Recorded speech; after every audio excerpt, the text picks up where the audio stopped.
would you say is involved with that? Out of 300 million Americans, Yeah. I'd say about probably on the order of, say 4/5. And I would say that, and of that last fifth... I can't hear Zeph at all. Oh. He said that about 4/5 out of 300 million people.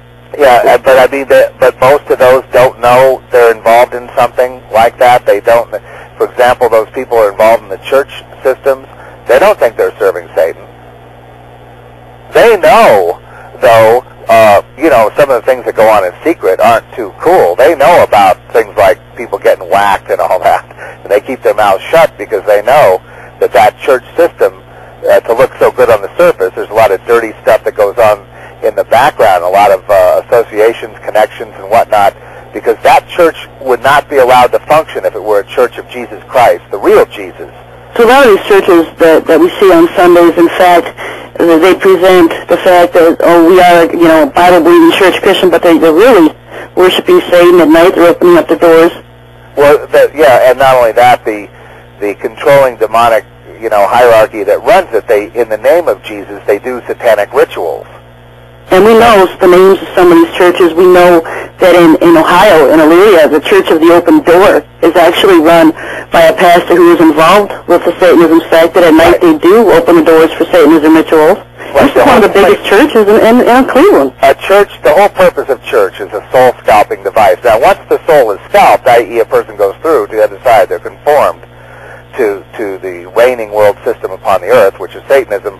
Once they've actually gone through to that side, they can appear very godly. They do good works. These are the biggest charity givers. It's all about appearances then.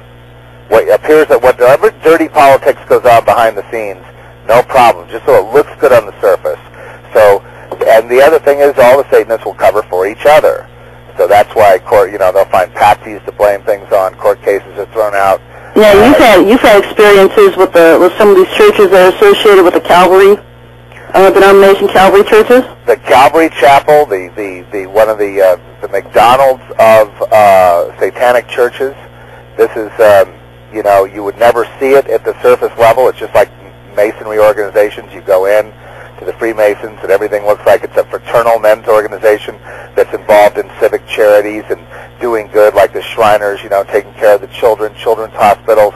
You don't see all the secret stuff that goes on at the initial level. So these people become the cover. They go, oh, how could you say that about Calvary Chapel?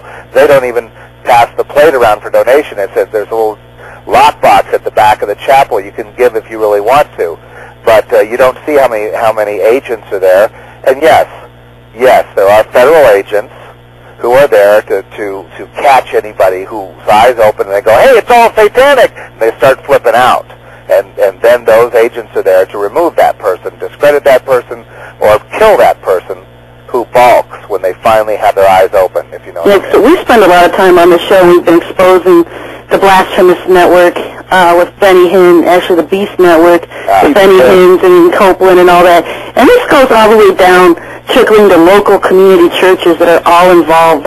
It's not just the big guys. No, they are involved, and they have their rituals, and I wondered why they have their rituals, and the reason the rituals are there, and I'm not going to go into what they are because I've done that enough in my own ministry. So suffice to say this: everything they do has a perfect opposite of what, say, bowing your knee to the Lord would be.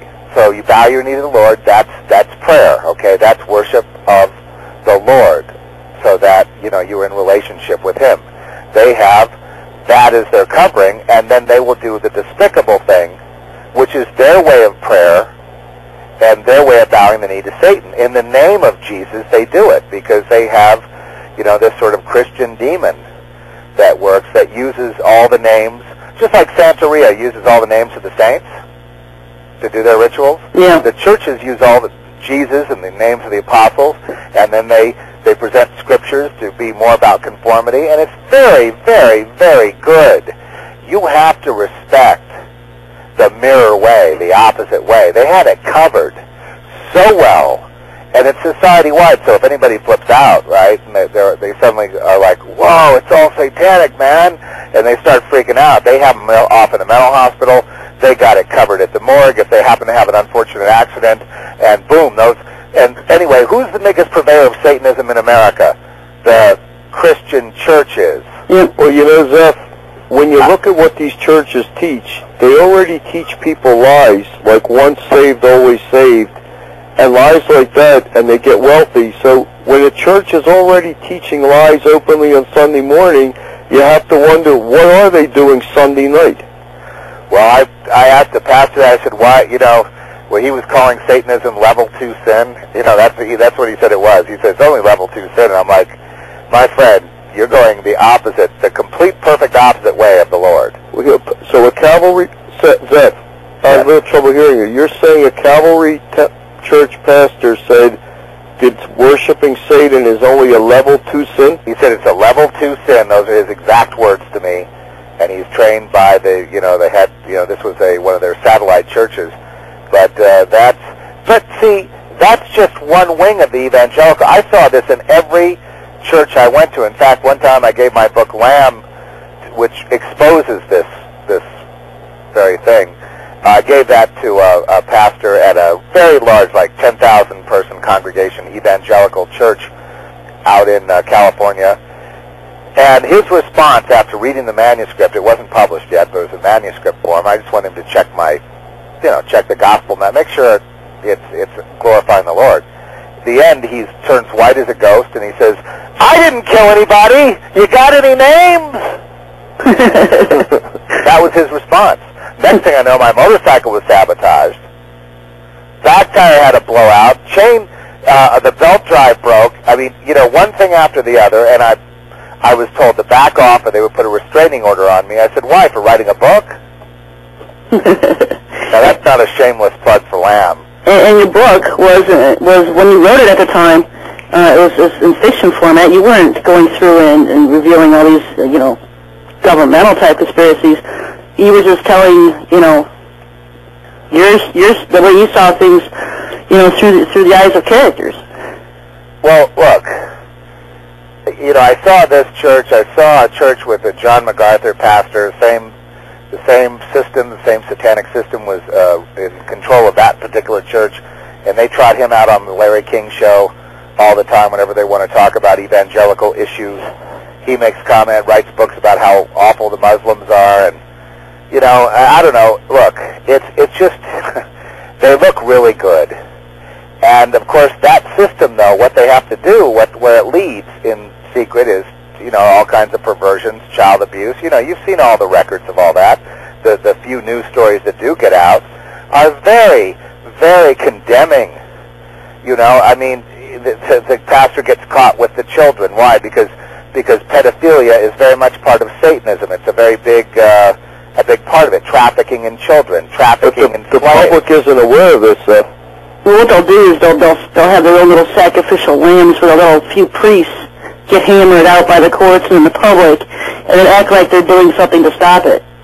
Right. No, they're not going to do anything to stop it. The sex slave trade and the global slavery, and really Satanism is a form of slavery. When you are passed through to that side, it's like being in the mafia, You do something for the Don, and, you get in, right?